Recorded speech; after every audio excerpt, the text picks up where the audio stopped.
20년 뒤, 30년 뒤에 또 어떻게 될지 모르는 거 아닙니까? 그거는. 아무도 모릅니다. 아무도 모르죠. 네. 그래서 이 교수님께서 지난 시간에 어땠는지를 얘기해 주시면서 우리 친구들에게 좀 좋은 말씀을 좀 해주십사 하고 이제 모신 거거든요. 네.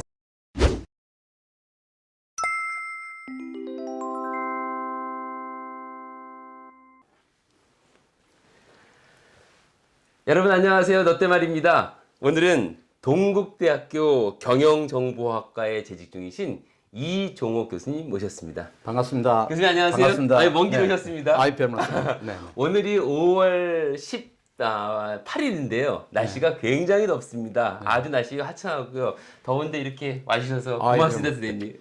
유명한 채널에 출연하게 돼서 저도 영광입니다. 고맙습니다, 선생님. 제가 사실은 이종옥 교수님이라고 해서 여자 교수님인 줄 알았어요. 종종 오해 많이 받습니다. 그러실 것 같아요. 네. 교수님 먼저 처음에 교수님에 대해서 좀 알고 싶습니다. 교수님은 연구 분야라든지 교수님 관심사 좀 알려주세요. 저희가 이제 경영정보학과입니다. 예. 영어로 MIS라고 그러죠. MIS라고 그러죠. 예, 예. 예. 그러니까 소위 얘기해서 저희는 전공이 뭐냐 그러면 공식적으로는 MIS라고 얘기할 수밖에 없어요. 왜냐하면 예. 저희가 그러니까 저희 학과가 엣지. 그러니까 그 최첨단 기술을 이용한 비즈니스 서비스를 연구하는 학과이기 때문에 예를 들자면 지금 와서 PC 시대 얘기하면 아웃데이터잖아요. 그렇죠. 예전 얘기 아닙니까? 그건? 10년 뒤요. 그리고 모바일 그래도 옛날 얘기예요. 그렇죠. 옛날 그러니까 친구들이죠. 모두가 열심히 끝을 향해서 뛰어갑니다. 그래서 그래서 엣지 기술들을 하는 거기 때문에 라떼는 기본으로 가지고 있지만 예를 들자면 저는 이제 컴퓨터 사이언스를 석박사 때 했어요. 왜냐하면 나이가 있기 때문에 그때는 MIS라는 게 없었죠. 그렇죠. 그랬지만 이게 이제 변화가 돼서 그렇죠. 가는 거고 세계 오면 빨리 우리가 옷을 갈아입지 않으면 아웃데이트 돼서 생존할 수가 없는 그런 형태입니다. 그래서 이제 그렇죠. 최근에는 그래도 이제 제가 나이는 제일 많지만 우리 학과에서 기술적으로 제일 치우친 형태의 역을 맡아오고 있는데 기술 쪽을 같이요. 왜 그러냐 그러면 이제 그거와 같습니다. 이제 예를 들면 계단이 있는데 저는 꾸역꾸역 올라왔고 일부 사람들은 이제 뭐 하던 거를 하다 보니까 그렇죠. 갑자기 지수함수적으로 기술이 발달하다 보니까 이제 뭐라 그러면 턱이 너무 높아서 전환이 안 되는 교수 있어요. 솔직한 얘기를. 아니 전 이해합니다. 이해합니다. 그래서 그냥 하던 거 할래.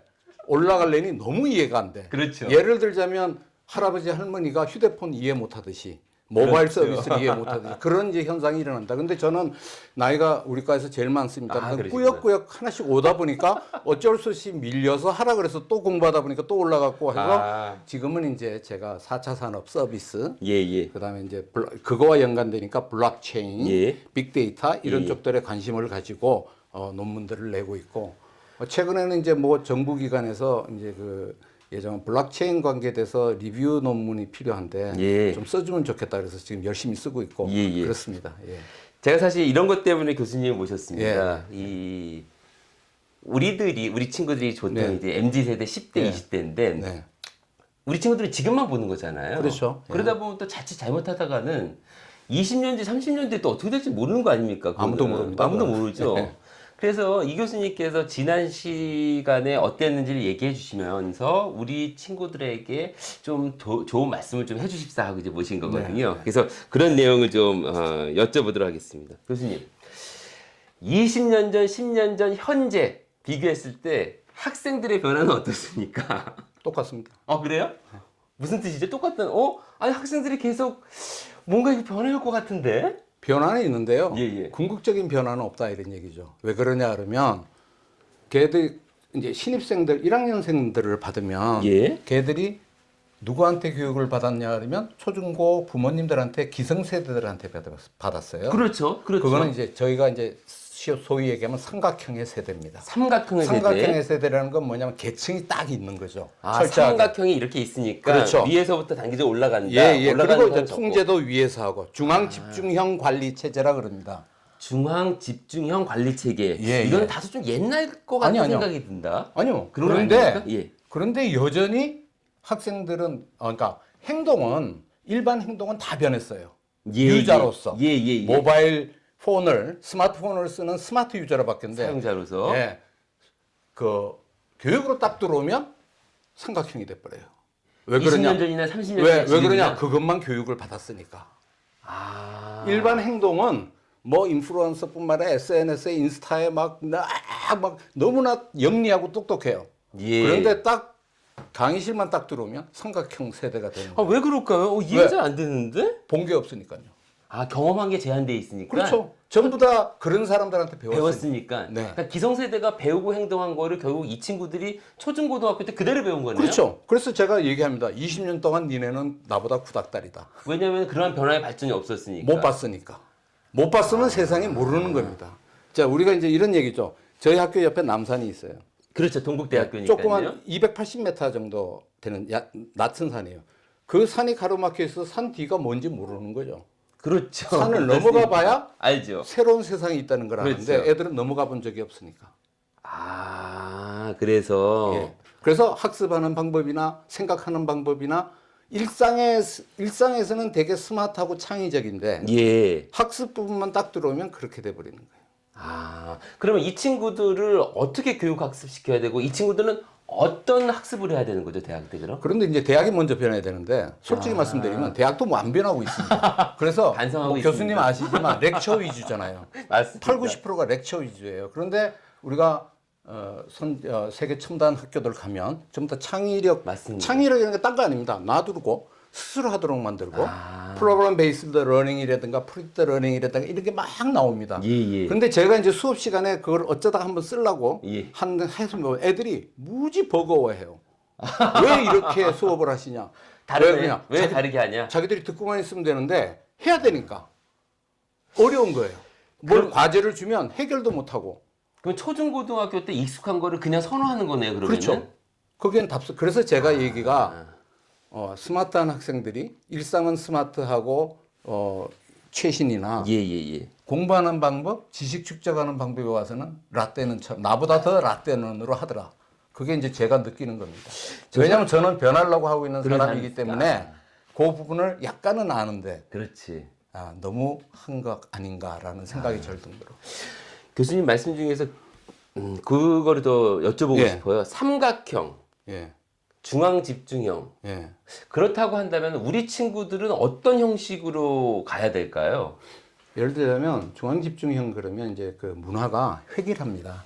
그럴 것 같아요. 예, 그래서 제가 젊었을 때 예를 들자면 판탈롱이 하면 전 국민이 판탈롱 입었고 예를 들자면 까만 양복 입으면 전 국민이 까만 유니폼 시대였어요. 교수님 몇 년 전에 우리 고등학생들도 그랬어요. 예. 그래서 그러네요, 이제 그러면은. 그게 왜 그렇게 되어지냐 그러면 기본적으로 이제 정보 기술적으로 얘기하면 데이터베이스의 원인 때문에 그렇습니다. 컴퓨터가 안 나왔을 시대에는 생각을 해봅시다. 세상을 묶을 수가 없어요. 그러니까 지방자치를 주려고 그런 게 아니라 통제를 할 수가 없었죠.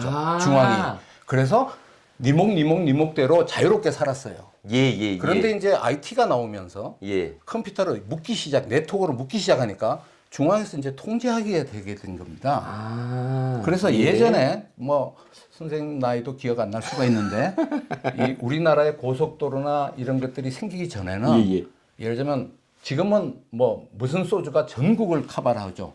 근데 그때는 인프라가 그렇게 안 됐기 때문에 지방마다 술이 있었고 지방마다 예를 들자면 막걸리가 있었어요. 예. 그런데 딱 중앙 통제형으로 네트워크가 형성되니까 예. 중앙이 인베이전 하는 겁니다. 그렇죠. 예, 그래서 다 없어졌어요. 그래서 그게 획일화 시대죠. 그렇죠. 예, 이제 그게 왜 생기지냐 그러면 네트워크 기술과 중앙에 집중되어 있는 데이터베이스예요. 예. 그래서 지금 와서 디지털 시대에 가만히 생각해 보면 나라는 걸 증명하려고 그러면 예. 전부 다 제3의 신뢰 있는 국가기관에 의존해야 됩니다. 그렇죠. 예를 들면 그렇죠. 학교는 학적은 물어봐야 되고 내가 어디 졸업했다라는 거. 내가 누군가 이종욱 교수라고 정 교수님이 소개해서 알지만 만약에 여기 나오면 아무도 몰라요. 모르죠. 그러면 내가 신분증 꺼내야 됩니다. 그렇죠. 동국대학교에서 발행한 신분증이어야겠죠. 그렇죠. 그게 또 위조일 수가 있으니까 예를 들면 주민등록증과 같이. 그래서 처음에는 안 그랬는데 이게 산업사회가 고도화되면서 예. 데이터베이스가 더 많아졌고 더 그렇죠. 많이 증명을 해야 되니까. 그렇죠. 왜 그러냐 그러면 복잡한 왜 사회가 더 많은 됐으니까. 증명이 필요하냐 그러면 공간이 넓어지면 불특정 다수를 만납니다. 그런데 우리가 거기서 관계를 형성하려면 신뢰가 있어야 되는데 그렇죠. 신뢰라는 건 불알 친구처럼 아주 오랜 기간 겪기도 하지만 당장 만난 인스턴트 콜라보레이션 어떻게 해야 되냐 여러분 이력을 따져야 됩니다. 그럼 그 이력을 보기 위해서 데이터베이스를 그렇죠. 있어야 돼요. 그렇죠. 그러니까 더 많은 데이터베이스가 생겨나기 시작했고 더 많은 국가기관, 더 많은 공공기관이 생기기 시작한 겁니다. 그게 지금의 세대예요. 모바일 시대지만 그거를 없앨 수가 없었어요. 예. 그럼 새로운 무언가 이거를 해줄 수 있는 무슨 시스템 기술이 있어야 되는 거 아닙니까? 그럼 예를 들자면 예. 지금 데이터베이스라는 건 뭐냐 그러면 내가 여기다가 기록을 했어요. 그렇죠. 근데 교수님이 날 믿을 수가 없잖아요. 그렇죠. 이 기록을 어떻게 믿어요? 못 믿죠. 뭔가 공인된 뭔가가 있어야 되겠죠. 공인이 TTP예요. 그게 옛날인 거가 그러면? 그렇죠. 옛날이죠. 이제 공인을 하지 말고 이러자 이거죠. 내가 여기다 쓰면 자동으로 여기 이거를 같이 가지고 있는 거예요. 같이 씁니다. 이거 혹시 교수님 그거 아니에요? 블록체인이요. 블럭을 해서 연결된 블록체인. 블록이 연결됐다 그러는 게 아니라요. 예. 이제 이제까지 공유는 센트럴 데이터베이스를 하나 놓고 온라인을 해서 봤어요. 그렇죠. 왜? 그리고 이거는 신뢰받는 거였기 때문에 신뢰받는 기관이 운영을 했어야 돼요. 뭐 정부라든지 아니면 대학이라든지. 근데 얘들은 믿을 수 있습니까? LH 사태 보면 그게 이제 데이터베이스 시대의 맹점인데 새로운 기술이 뭐냐 그러면 이런 겁니다. 간단히 얘기해서 이게 아주 중요하다고 생각해 봅시다. 예. 비싼 거예요. 예. 뭐 다이아몬드라고 해서 어떻게 보관합니까? 예를 들면 금고에 금고에 넣었어요. 넣겠죠. 뭐. 금고 가져가면 어떡하나? 또 열쇠를 만들어요. 이게 지금까지 형태였어요. 예, 2중, 3중 그렇게 쓸데없는 짓을 하는 거군요, 그거는. 이거를 제일 잘 보관할 수 있는 방법이 뭔지 아십니까? 글쎄요, 저도. 시장통에 내놓고 지나가는 사람이 다 보는 거예요. 그럼 아무도 못 가져가겠네. 다 보고 있으니까. 보니까. 예. 그래서 자 이제 다른 얘기지만 우리나라 사람들이 요즘 와서 예를 들면 중국이나 뭐 특정 국가 얘기해서 미안합니다만 우리나라보다 저급한 나라를 보고 민도가 낮다. 왜 사람들이 이제나 우리나라 사람들은 노업을 하는지. 그런 말 하는 것도 있죠. 있죠. 예. 그런 말 우리나라 있죠. 30년, 40년에 똑같았어요.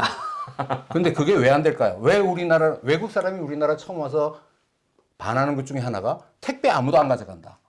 그다음에 카페에 가서 자리 맡을 때 우리는 이런 거 놓고 갑니다. 맞습니다. 예, 안 가져갑니다. 왜 안 가져갑니까? 다들 보고 있으니까. 아니요. CCTV요. CCTV가 보고 있으니까. 우리나라는 조그만 나라고 네트워크가 너무 잘 돼 있기 때문에 이게 위험할 수도 있습니다. 그렇죠. 좋기도 하지만. 그렇죠. 근데 내가 이걸 가져가면 처음엔 가져갔겠죠. 이제 걸리기 시작한 걸 사람들이 알게 되니까. 그러니까 안 만집니다. 그게 신뢰네요, 결국. 그럼 어떻게 보면. 그렇죠. 그래서 신뢰라는 건 뭐냐 그러면 똑같이 다 가지면 됩니다. 예. 이거. 그래서 내가 여기다 쓰는 순간 딴 사람 장부에도 그대로 기록이 돼요. 그래서 내가 이걸 조작을 했어요. 정 교수님 아닌데요 그러면 내 거 봐. 이렇잖아. 이게 전문용어로 분장 아닙니까? 레저 원장이죠. 예, 원장. 예. 그래서 그걸 그러니까 공유 원장이 센트럴 하나로 하는 게 아니라 누구나 가질 수 있는 원장화되면 TTP가 없어지겠죠. 그러면 왜 없애냐? 사회 경제적 비용이 줄어드는 거예요. 지금 우리나라 예산이 얼마나 많고 전부 다 국가기관 유지에 드는 겁니다. 그래서 신용사회가 그래서 이제 우리가 현실 세계에 보면 내가 정 교수님을 오늘 초면입니다. 그죠? 그런데 이렇게 믿고 온 이유가 뭡니까? 내가 친한 사람이 소개해줘서. 맞습니다. 예, 맞습니다. 예, 그래서 결국 관계라는 것은 우리가 사람을 평가할 수 있는 건 이력이 중요합니다. 그 이력을 내가 확인할 수 있으면. 공인된 그 문서에서. 맞습니다. 그럼 정 교수님이 이런 훌륭한 활동도 하고 계시고, 이렇게 살아오셨구나. 모든 게 기록되겠죠. 그래서 우리가 이제 이렇게 얘기합니다. 블록체인은 이제 한국말로 얘기하면 좀 길지만 불변이라는 건 뭐냐? 내가 고쳐봤자 딴 데 안 고쳐진다. 다 있으니까. 그러니까 고칠 생각을 안 하는 거죠. 그렇지. 이제까지 보안은 자물쇠를 또 채우는데 이거를 누구에게나 다 가지도록 하니까 보안이 필요 없는 거예요. 그래서 불변에 탈중앙화. 이제 TTP가 필요 없습니다. 기록 관리는 아무나 다 할 수가 있어요. 그래서 탈중앙화, 그 다음에 이제 분산 다 됐죠. 공유. 이제 공유를 그러니까 예를 들자면 우리 선조가 그런 거 쓰신 거 혹시 아십니까? 제가 이제 그런 게 있습니까? 예.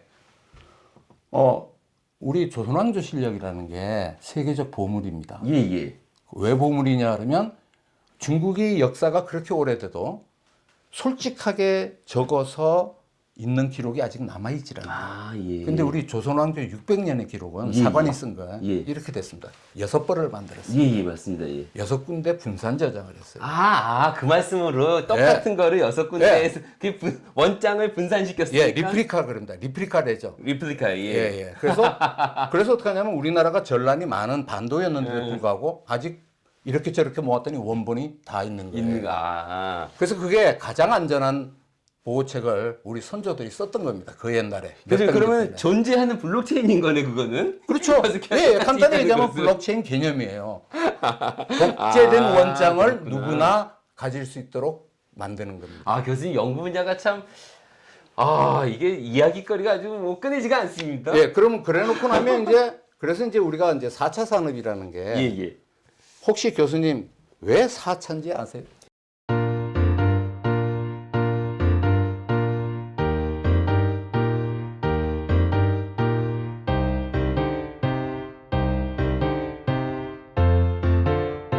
영상이 유익하셨다면 구독, 좋아요, 댓글과 알림 설정까지 부탁해요.